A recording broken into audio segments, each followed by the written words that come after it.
What is depopulation, really? Welcome back. I'm Adeline Atlas, 11-time published author, and this is the Depopulation series.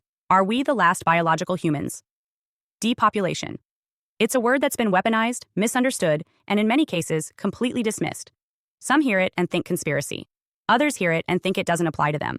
But what most people don't realize is that depopulation isn't something that might happen in the future. It's happening right now, and not in some far-off abstract way, but in a slow, measurable, irreversible collapse of biological human reproduction. The kind that doesn't make headlines until it's already too late. This video is not about fear. It's about facts. We're going to define what depopulation really is, separate myth from reality, and explore why the story of humanity is shifting from one of growth to one of decline. Not because humanity is dying, but because biological humanity is being phased out. And more importantly, because no one in power seems ready to stop it. We begin with a critical clarification. When we say depopulation, we're not referring to some apocalyptic extinction event where everyone vanishes overnight. We're not talking about war or disease wiping out billions. We're not talking about genocide. What we're talking about is the systematic and accelerating decline of natural, biological, human reproduction. We're talking about the end of life created through unassisted, unengineered birth. And that kind of depopulation doesn't look like a collapse. It looks like a slow fade. To understand what's happening, you need to understand how the modern world was built. Every major institution, from education to healthcare to the global economy, was designed on the assumption that there would always be more people, more babies, more students, more workers, more consumers. Growth was never optional. It was baked into the very structure of civilization. And when growth stops, that structure begins to crack. This is exactly what we're seeing now. Fertility rates are dropping so fast, and in so many places, that governments are entering demographic freefall. The numbers are staggering. In South Korea, the fertility rate has dropped to 0.72, the lowest in recorded history. China is experiencing a population collapse so severe it has lost over 10% of its births in a single year. In Japan, adult diapers have outsold baby diapers since 2011. In the United States, the fertility rate now sits at 1.64, far below the replacement level of 2.1. Globally, by 2040, over 60% of people will live in countries where the population is shrinking or stagnant. This isn't speculation. It's the quiet arithmetic of extinction. And one of the few public figures willing to call it out has been Elon Musk. While the media often fixates on his comments about space travel or AI, his repeated warnings about birth collapse have gone largely ignored. In 2022, he stated bluntly, "Population collapse due to low birth rates is a much bigger risk to civilization than global warming." He's not wrong. Because as it turns out, the biggest threat to the future isn't overcrowding, it's underbirth. For decades, we were fed a narrative of overpopulation. We were told there would be too many people and not enough resources. We were shown images of crowded cities, starving children, environmental destruction, and warned that humanity was breeding itself into ruin. But those projections were based on 1960s models that didn't account for rising education levels, urbanization, changing gender roles, delayed marriages, or the global chemical onslaught of endocrine disruptors. What actually happened is that the opposite came true. Instead of having too many children, we stopped having them at all. The myth of overpopulation has had serious consequences. It justified population control policies like China's one-child policy, which led to the disappearance of 400 million potential lives, and now leaves the country with a collapsing labor force and millions of aging citizens with no one to care for them. It fueled a cultural shift in which having children came to be seen as irresponsible, selfish, or even dangerous for the planet. And now, even as the data screams collapse, many still cling to the outdated idea that fewer people is somehow good. But who exactly is disappearing? This is where it gets critical to be precise. What's vanishing is not humanity in general, but biological humans. People born through natural reproduction. People conceived without artificial inputs, grown in utero, delivered without digital augmentation. That form of life, the form that's existed for hundreds of thousands of years, is now becoming rare.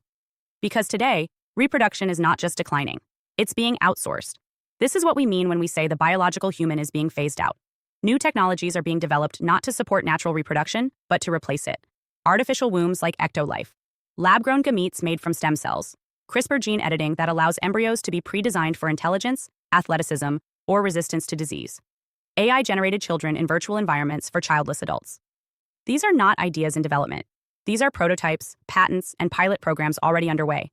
And the question no one is asking is, if we can build children, do we still need to birth them? From a purely utilitarian standpoint, the answer might be no.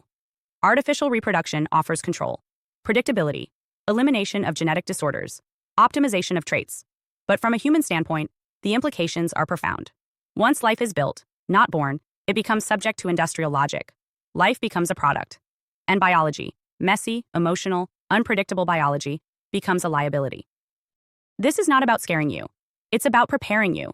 Because when reproduction becomes technology, the criteria for who gets to reproduce will change. It already is. Access to fertility treatment is tied to income, social status, and government policy. In some countries, the state already determines who can receive IVF, who qualifies for embryo freezing, and what traits are permissible for selection. And as artificial reproduction becomes more common, it's not hard to imagine a future where birth is regulated, not celebrated. Meanwhile, the cultural messaging around family is shifting. More people are choosing not to have children, not because they can't, but because they don't see the point. Career, freedom, travel, self-optimization, these have become the dominant values. Parenthood is framed as a burden, children as obstacles, and in some circles, to desire a family is to be seen as backwards. This is what makes depopulation so hard to fight. It isn't enforced through violence.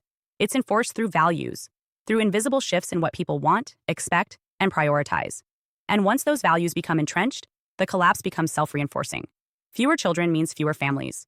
Fewer families means weaker community. Weaker community means more isolation. More isolation means less desire for family. And the cycle continues. So who benefits from this? That's the next logical question, and it deserves serious attention. If declining birth rates are a threat to civilization, why aren't governments doing more to reverse the trend? Why do policies to support families remain so weak, so late, and so inconsistent? Part of the answer is economic. In the short term, fewer children mean fewer social costs. Governments save on education, healthcare, housing. Corporations save on maternity leave, childcare subsidies, and work-life accommodations. And as we enter an age of automation, companies no longer need large populations to sustain profit. Robots don't take parental leave. AI doesn't need school. But there's a darker possibility too, that depopulation isn't a crisis being ignored. It's a trajectory being managed, quietly, deliberately, through a combination of policy, media, and technology. Not through conspiracy, but through convergence. A world with fewer biological humans is easier to track, easier to modify, and easier to manage. This is not to say that there's a global plan to erase natural humans, but the conditions for that erasure are being normalized. And what we see, again and again, is that the future being built does not include the legacy model of the human body. It includes the upgraded one, the synthetic one, the one that can be stored, copied, cloned, and backed up. And this brings us full circle to why this series exists. Depopulation is not just a statistic. It's not just about fewer babies. It's about the end of a chapter in human history. The chapter where life begins in a womb, is nurtured in a family, and continues through reproduction. That chapter is closing. And the next one is not about survival. It's about substitution. The last biological humans are alive right now. They are us, the generation born without edits, without implants, without synthetic DNA. And unless something changes dramatically, we will be the last of our kind. That doesn't mean humanity will disappear. It means it will be redesigned. And whether that redesign is progress or catastrophe, that's what we'll explore in the rest of this series. Because this isn't about fear. It's about clarity. It's about understanding the trajectory we're on before we reach the point of no return. And most of all, it's about remembering what it means to be born human in a world that is slowly forgetting. Hi, I am Adeline Atlas, 11 times published author, and SOS, School of Soul has a brand new series, the AI and Future Technology series. Look, you know the world is changing.